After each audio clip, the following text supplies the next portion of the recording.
But otherwise, anyway, good evening out there. It's a Maneru Dumelang Sanbonani. Welcome to this first edition of the second season of Live Chats on Monday, where we kind of meet different people from different walks of life, doing different and interesting things. And today, of course, we kick it off with a good friend of mine, a Limbomben by nature, who has traveled with his broomstick all the way to Europe and is doing great things there. Mr. Nathan, good evening, sir. Good evening, Ronald and the viewers. Yeah, so Nathan here is a goalkeeper, as and when he tries, licks a lot of goals.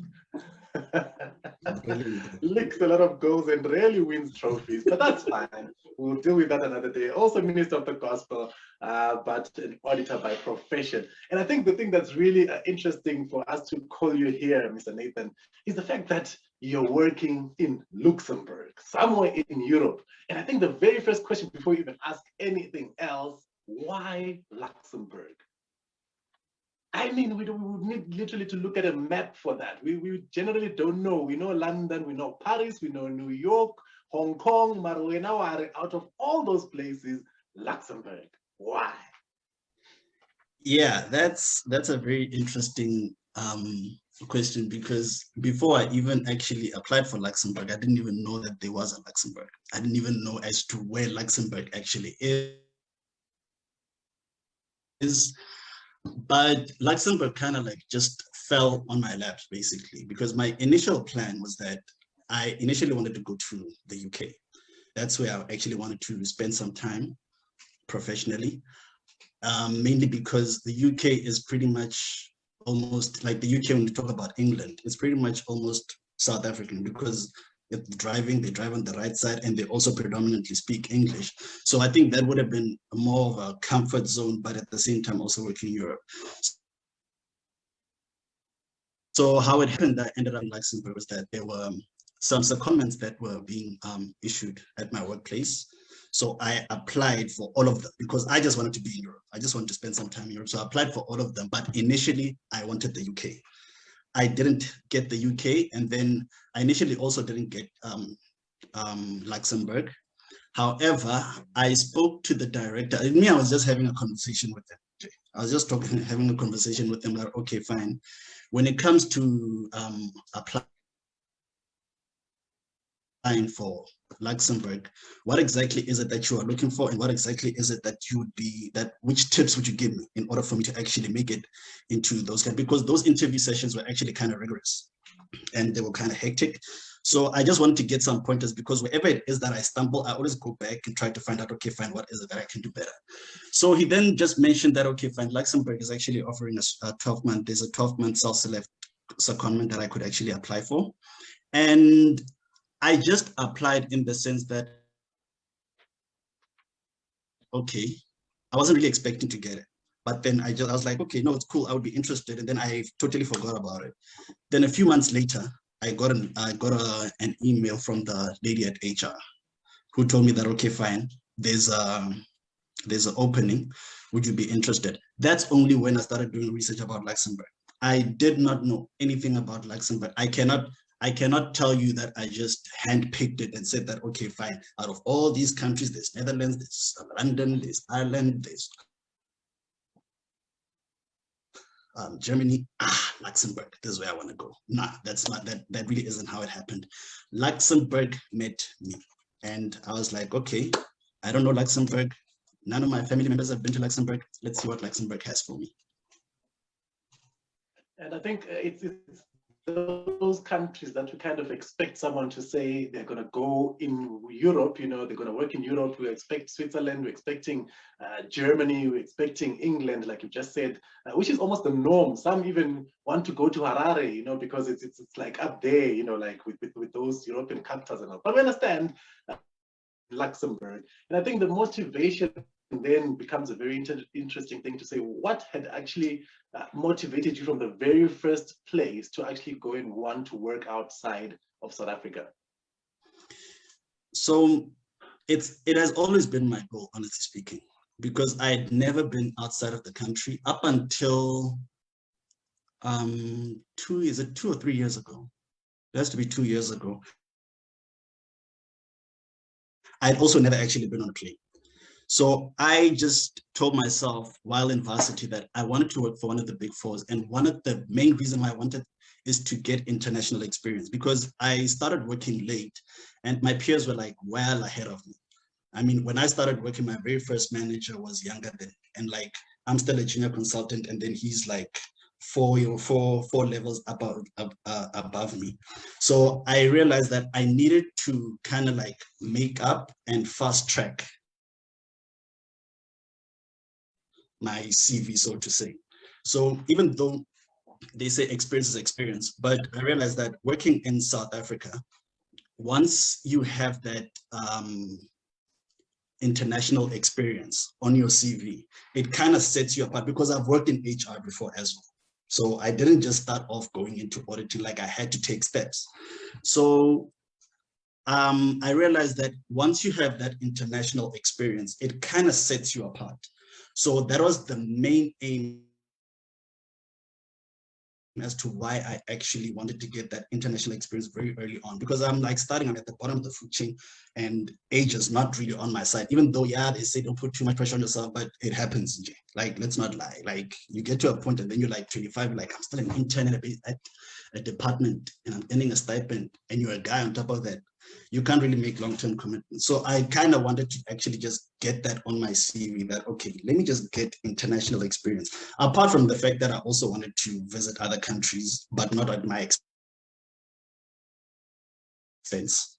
Yeah, but so that was the main what to say, motivation in the beginning as to why I actually wanted to get international experience. And there's somebody who probably is watching tonight and thinking, you know what, I've been thinking about going and working outside for 4 years in Ghana, 2 years in Ghana, 6 months in Ghana. Can you just, from what you know now, and obviously the conversations that you've had within the company and outside your company, of what really is the process that one needs to go through? What do they have to do? Who do they have to speak to? You know, do they have to get the job first? Do they have to get the visa first? How do they get the visa, etc.? Just lay out the process in the simplest way possible for someone out there who wants to pretty much do something for a few years outside of South Africa.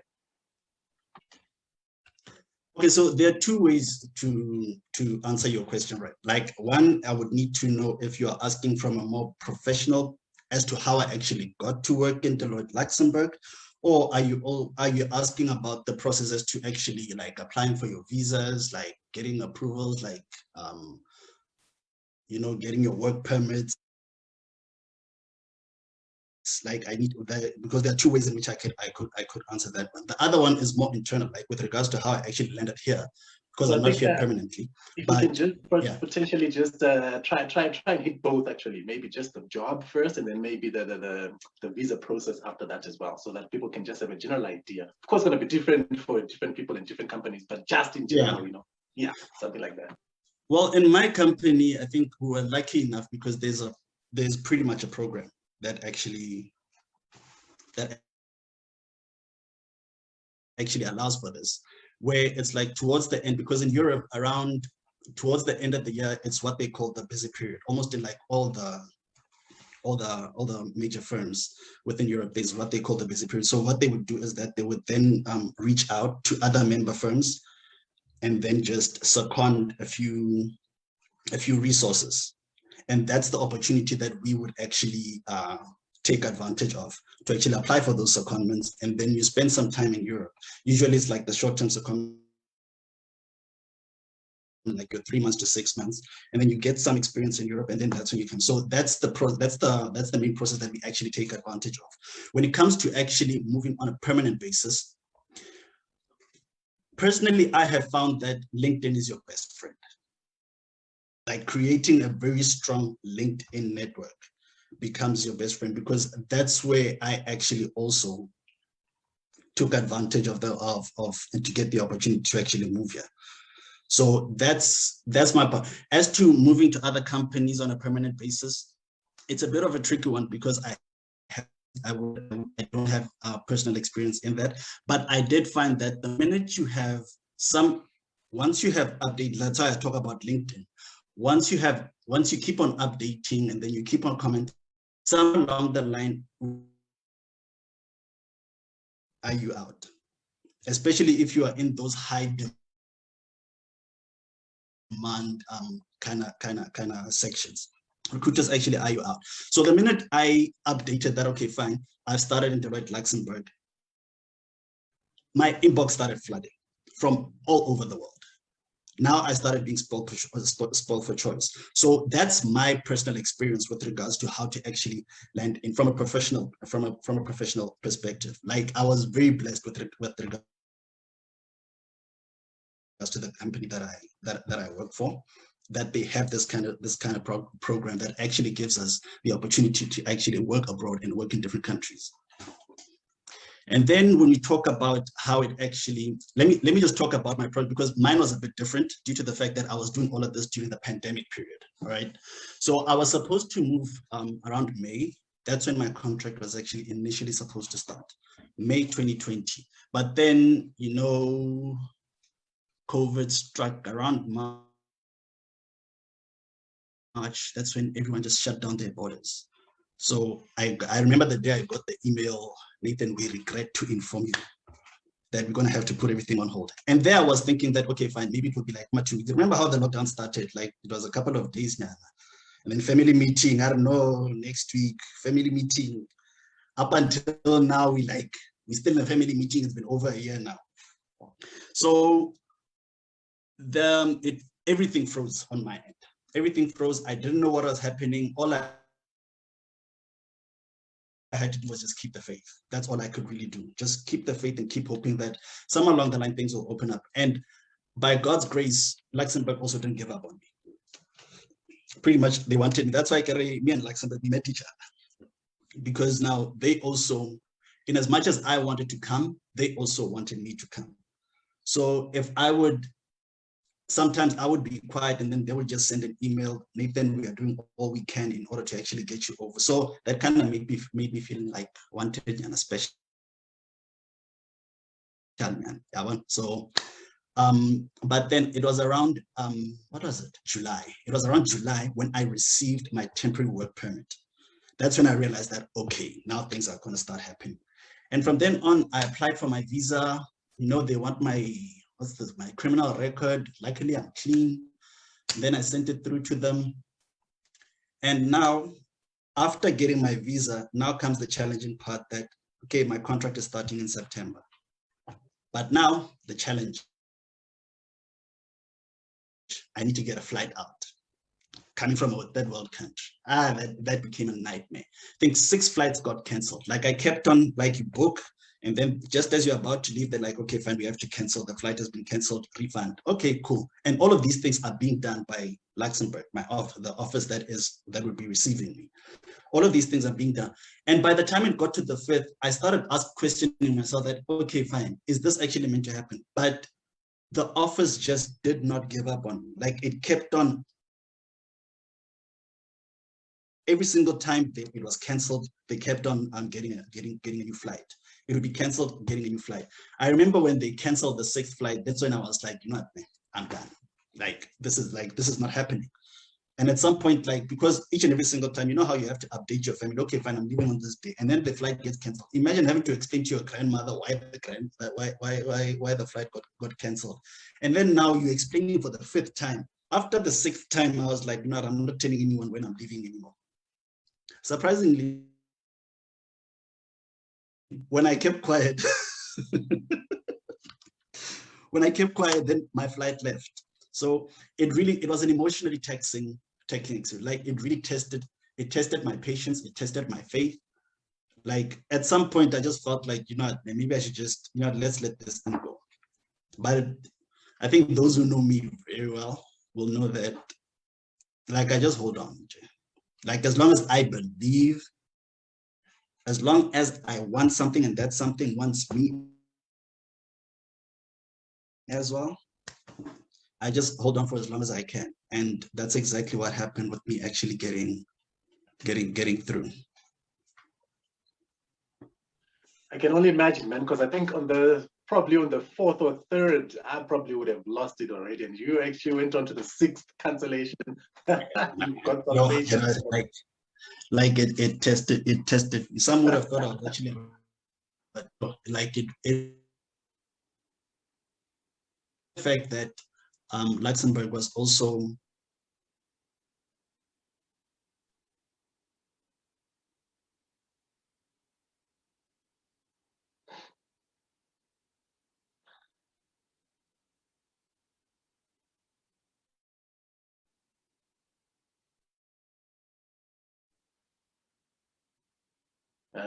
Nathan, looks like your network is playing games on you now.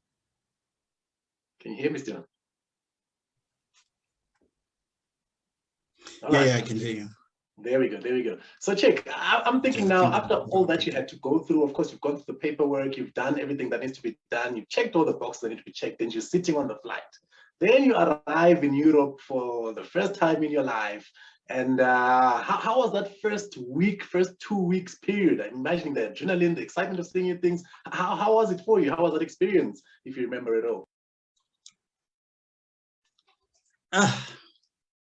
It was surreal, to be honest. The very first thing I think everyone is expecting, the weather. No, that disrespected all the jackets that I came to Europe with. Like it just messed everything up because I stepped out like it was sun, like it was proper sun. And you know I'm from Limpopo. In Limpopo weather, it doesn't matter which season it is. If the sun is out, it's warm. The sun rays are warm. I step out and I'm just wearing a normal sweater as I would. Hey, I got the shock of my life. That was the first thing. And then the next thing that hit me was actually the currency difference. Because at that time, I wasn't obviously by then I hadn't actually started earning in euros. So I was carrying the rands that I had. So the credit card that I had, it was the South African credit card. So you can imagine the shock of my life when I buy a small pizza from Domino's, because that's what I knew. I needed to pick something that I know. Like I looked for something that is familiar. When you buy a small pizza and you get an SMS that says 400 rand has been deducted from your account, something that I would get for 50 rand and I was like, yo, this is not going to work out well. So that was my first few days experience when I got here. Like I experienced a lot of challenges. I was at the hotel, but the hotel is not, they're not giving you food. Like it's a self-catering. They call it a hotel. It's not a hotel, but it's self-catering. But at the time, obviously, I don't even know where the supermarkets are. I'm pretty much alone, basically, like because I came by myself and I haven't started working because I came on the first, no, it was on the first or second, third, I can't actually remember, but my starting date was on the 15th. So I couldn't even create a network of friends by then. So for the first 15 days, for the first 2 weeks, I'm basically by myself and I'm trying to make ends meet. There's a huge language barrier because people here predominantly, they speak either Luxembourgish or French. So there's a huge barrier there. And if you think people are stubborn, you haven't met stubborn people until you have met French people. Even when they understand that you can't actually speak English, they will persist to speak English with you until you end up just agreeing to whatever it is that they have to say. So that was a very big challenge for me when I first got here. And I remember I also, one of the ATM, they sold out my credit card and I didn't have money for that period. Like I was on 20 euros at that point. Like it was just a nightmare of a week. But I pretty much went through it up until I actually started working on the 15th. And when I got to the office and then I started creating a proper network of people, then things started getting a bit better. The only problem was that now, because it's COVID period, everyone is working from home. So I too had to be stuck and working from home. And it felt like I might as well just be working from South Africa because now I'm working remotely. I haven't met any of the people that I'm working with.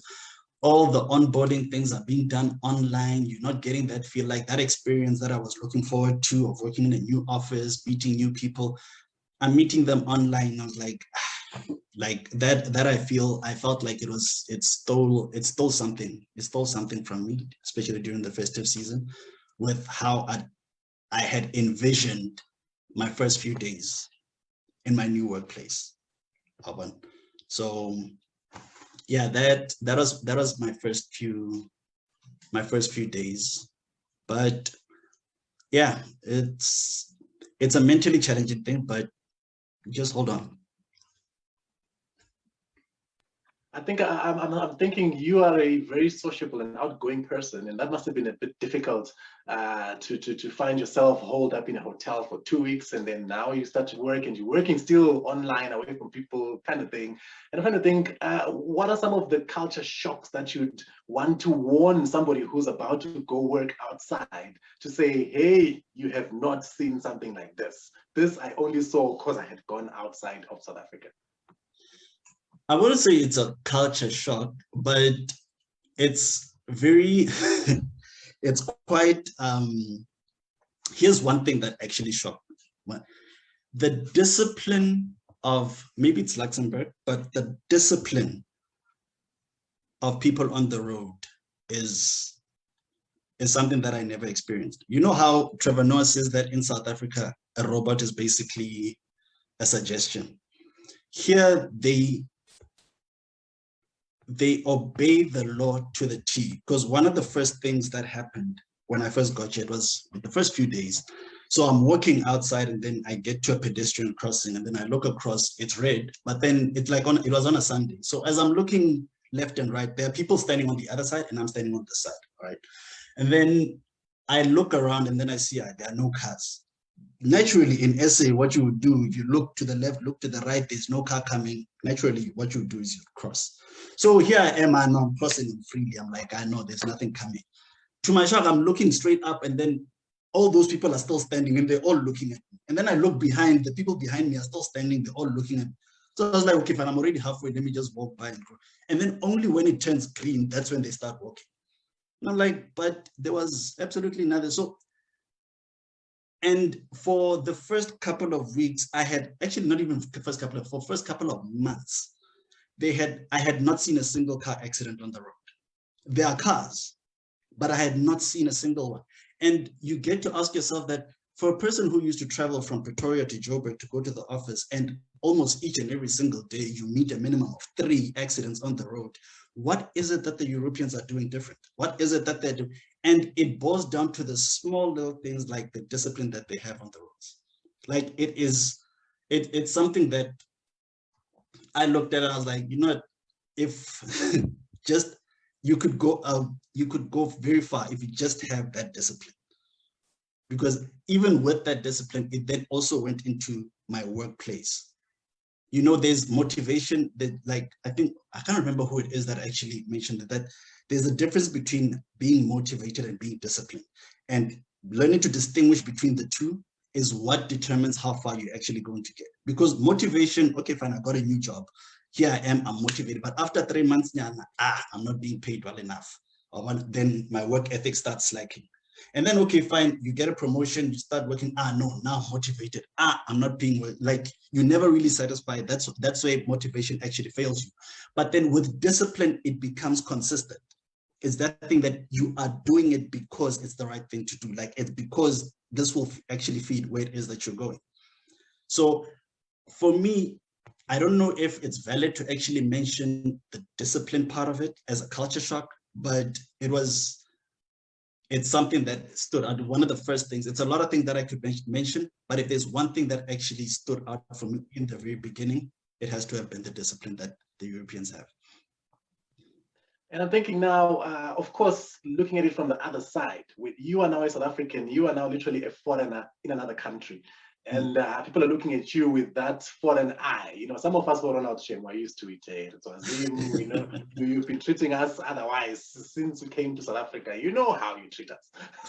How was it any different, if at all, from what you expected and what you've experienced in South Africa in the treatment of foreigners as the treatment of you as an individual? So surprisingly, the closest people that I'm close with back in SA, and especially in my office, are all Zimbabwean, surprisingly. And then there's also you as well. So it seems like I've got this thing with like this, but I was having this conversation not too long ago.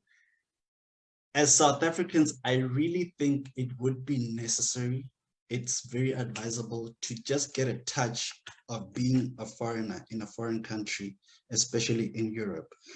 Then you will get to appreciate some of the people who actually come to South Africa to make a living. All right. I'm not here to speak as to who's there legally or illegally. That's not, but let's talk about people who actually come honestly and try to make an honest living in another country, because that's basically what I came to do. I find myself now being the foreigner in a foreign country. They speak a foreign language. And at times you're at the office and you're sitting with people and they're speaking Vernac. And when they speak Vernac, you can't hear a thing because now they're speaking French.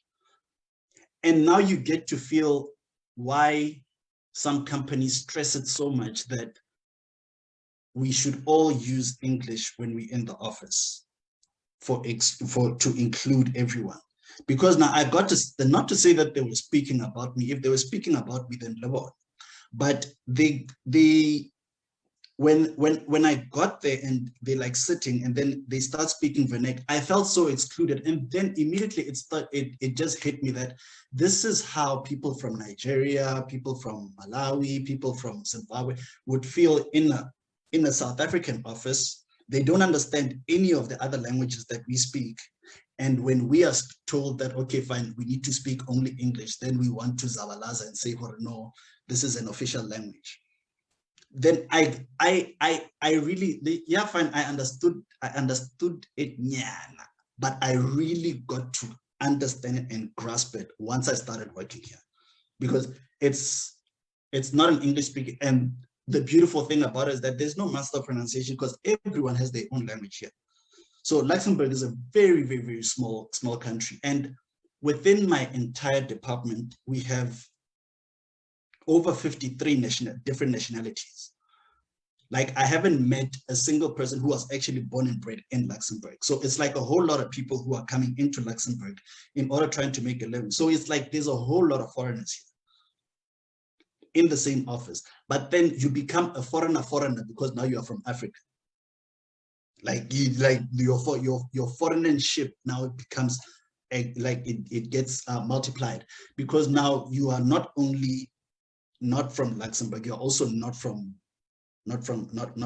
Europe. So you then get to appreciate, like I really got to appreciate what it's like for a foreign person in a South African office, because now I became a foreigner in a different office. And I got to experience actually the simplest thing of a person at least trying to speak to you in a language that you understand, or people around you speaking in a language that you understand, just so that you don't feel excluded. Because there would be guys who are like sitting and then they would speak French. And I remember one guy, like I really appreciated this guy, who then, because he saw I was hanging around them, all of them, they were French speaking. But then he saw I was sitting with them and he's like, and he started speaking English, and then everyone else joined him to speak English. And that's only then that I could join the conversation.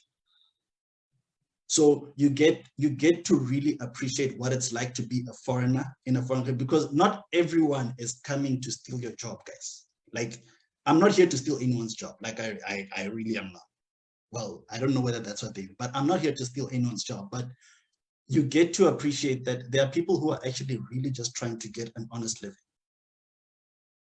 Like that's really all they're trying to do. But because we have categorized all of them in one section, then yeah. Now, on a more personal level, you are a very fiery minister of the word. From the time I first known you, you are a gospel warrior, and it just so happens that at this stage in time, Europe is now regarded, at least in Christendom, as the new dark continent because of how slacky they've become, I think, in terms of the issues of faith. In fact, the one time I was in Europe, I even saw a church that's been converted into a club. So I'm trying to think, how was that transition now for you to try and almost keep the faith in a place that is as godless, I would say, as Europe has become of late? Yeah, no, that's a difficult one. Like I have to thank the people that I've been in touch with, because I've been in touch with a pastor from Midrand, from a church, Resolved, and he played such a big role because that was one of the few interactions that I would have with someone who actually shares the same faith as me. The guys that I stay with here, it would be the guys that I'm close to would be Muslim and Hindu. Like they only, like if they were to say, oh, okay, fine, let's go buy meat, we have to go and buy meat where they sell halal. Like I only got to understand. I like ask, okay, fine, what's the difference between that meat and no, this one they prayed for it before. Like, you see, so the only church that I have seen is Jehovah's Witness. I was like, yo, I don't know. It's gonna be a long one. So it was a very difficult thing. If it wasn't for online services and for online material that I have, I really would have suffered. I really would have suffered on that aspect of things because I haven't met a single Christian.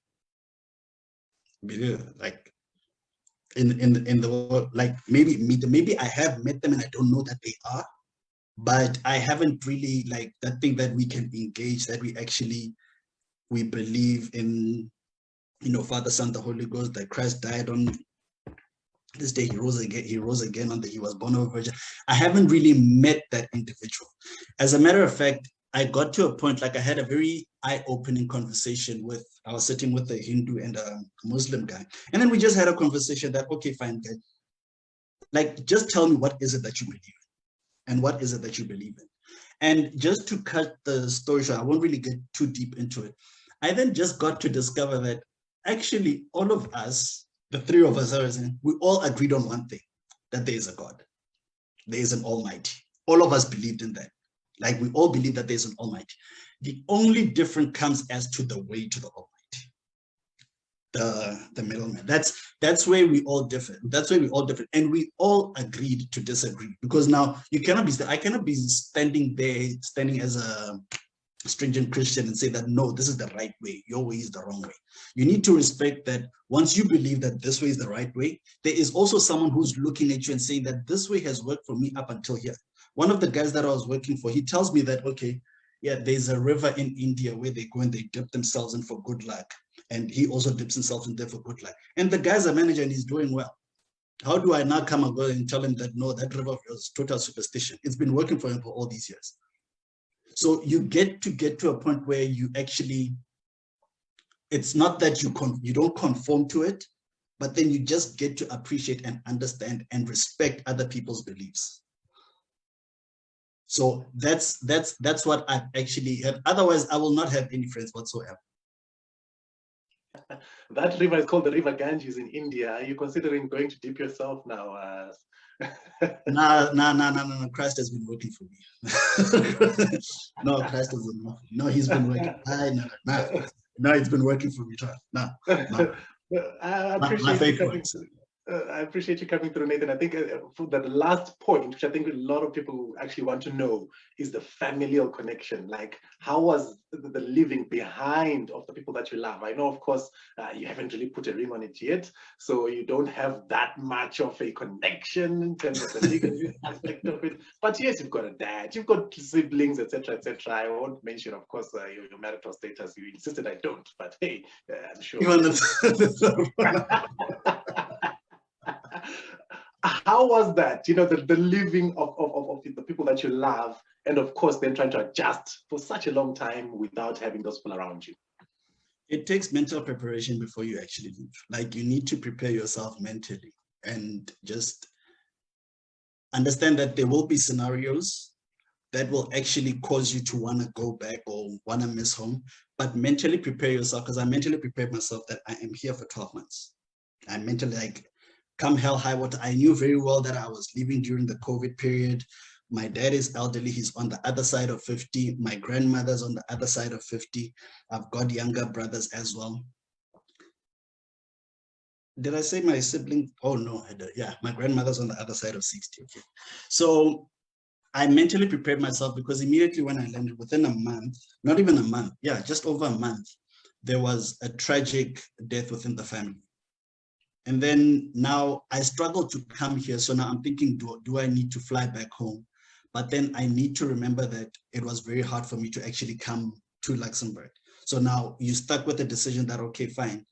Do you go back home and show your support, or do you have to show your support virally? And I had to show my support virally, like being the firstborn boy. After having lost my mother, I immediately within the family, I become the next layer of yeah, I don't know if it's say author or support basically after my dad. You see, so it became very difficult, but I had told myself that these things are going to happen. I knew very well I love my grandmother very much, and it was in December when a whole lot of people were, especially from Limpopo, were just passing away. And I was very worried about that, but thank God that she managed to survive it, and she's still alive now.